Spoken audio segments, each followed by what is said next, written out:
YouTube fam, how y'all doing? It's your Uncle Tim. This is Uncle Tim Rants and Reviews, a channel where I rant and I review. I'm your host, Uncle Tim. Fam, now I watched Transformers 1, the movie. I thought it was a fantastic movie. I thought the storyline, the plot, the trailers for the movie were pretty good. I just thought the marketing wasn't the greatest for this movie, but the trailers, the worldwide gross, could have been way more because this was actually a good movie. It had a plot, it had a twist, it had some of everything to it. Does it match up with the 86 Transformers cartoon movie at the show? No, it don't. Which one was the best? I couldn't really tell you. They both were great movies in their own right. The thing that I took away from Transformers 1 was Megatron, D16, he wanted more for his people. He wanted them to actually be more than just slaves. That's all they were slaves. You know, they were created for a purpose, and that's all they did. Orion Pax, who later on became Optimus Prime, you know, he reminded you of Hot Rod. You know, he was very into fun, into, you know, not doing what he's supposed to. He got D16 into a lot of trouble. But D16 started to understand that things weren't what they appeared to be. When they all seen that Sentinel Prime was on a take, basically he was in league with the Quintessons. And the Quintessons are the Transformers enemies, man. And you know what? He was giving them energon that the Transformers were mining. And they thought they were mining toxic chemicals and waste and all of this stuff. And come to find out this guy was lying to them the whole time. See, that's the thing. Sentinel Prime was, you know, part of the Primes. And, you know, he was the one leading. D16 admired Megatronus. Megatronus was the one that was a prime. He was a good one. He fell, you know, in the battle, and somehow the cog, the transforming cog, got inside of Sentinel Prime, which I don't know if they explained. I was watching the movie, and man, to be honest, there were a lot of parts of this that I really didn't understand, but I'm going to explain something to you that I really looked at. The part that I looked at that made me really, really, really understand the movie was when they were on top of, like, the, I forget, on top of the mound. It was D16, Sentinel Prime, and Orion Pax. Sentinel Prime let his true color show to D16. And he really tortured D16. He basically disfigured D16 by putting the Decepticon, carving the Decepticon symbol onto his chest. D16, you know, he just couldn't take it anymore, man. Just all the injustice and everything that was popping up, which I ain't gonna lie to you. They classified this man as evil, but damn, there was so much happening that I didn't understand why didn't Orion Pax see it. It was like Orion Pax became Optimus Prime because when D16 finally broke free of Sentinel Prime after him carving the Decepticon symbol on him, he took his fusion cannon and was about to blow him to pieces. Instead, Orion Pax jumped in front and got the fusion cannon right through the chest, basically blew him apart, and he fell off the cliff.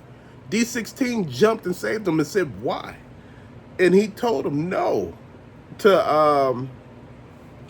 He said no, because he was telling, before all of this, telling D16 not to be like them, not to be like Sentinel Prime.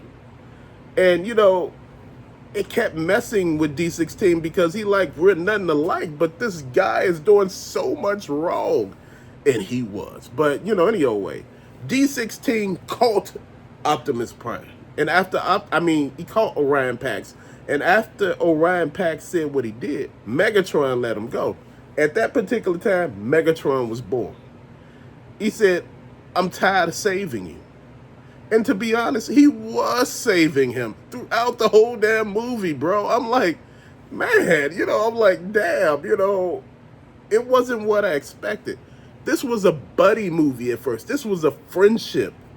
This was a friendship that got turned into something else because something bad happened. And his boy didn't roll with him. His boy turned against him because I guess Megatron wanted to kill Sentinel Prime Orion Pax wasn't with that.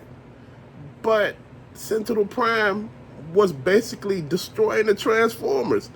I guess I didn't understand. So Orion Pax went falling into the center of the planet, and this is when all the primes came in ghost form.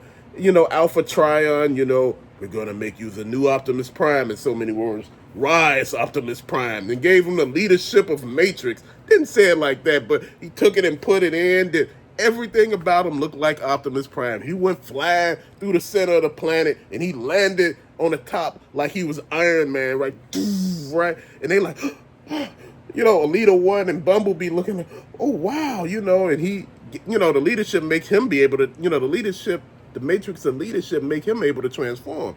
But in the process, before all that, Optimus Prime came back up, D16 was fighting Sentinel Prime, and he ripped him in half and took out the cog, the transforming cog that he got from Megatronus, and put it inside itself and called itself Megatron. Then when you seen him transform and look different, I was like, damn, this is what I'm talking about, man. You know what? A lot of people are trying to make comparisons between the original Transformers, with Unicron and all of that, against this movie. They're two separate movies. You can't do a comparison because they're based in two different timelines.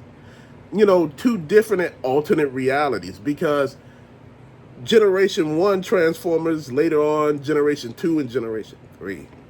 I think Rodimus Prime was Generation 2. You can't compare them with Transformers 1. This was something totally different, set on a whole different planet.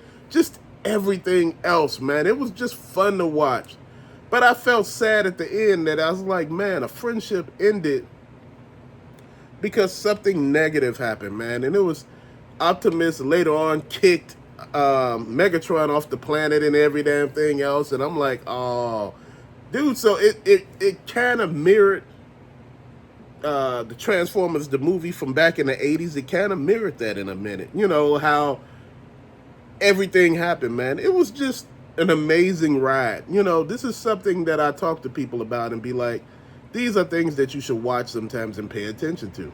It ain't always about winning, because you see, winning really changed the landscape between Optimus Prime and Megatron.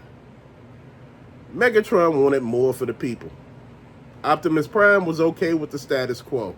That's what it looks like, and that's what it basically boiled down to. Megatron just wasn't evil, man. He was evil for a reason.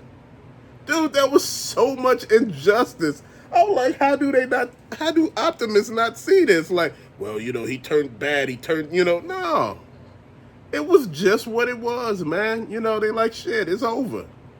He wanted to go in the Quintessons and all of this. Man, look, at that point, man, shit was real, bro. And I love how they reimagined the Quintessons. And I loved how they reimagined the Sharkticons. Man, everything looked different. But the thing that really made me mad about Transformers 1, the movie, the toys. The toys were hot shit.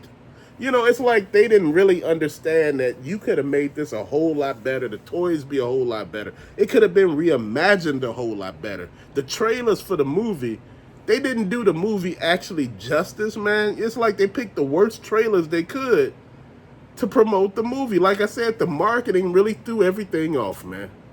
And that's what I'm getting at. This is something that we needed to watch and pay attention to, man. And I'm just keeping it real. But to later, fam, thank you for watching. Peace out.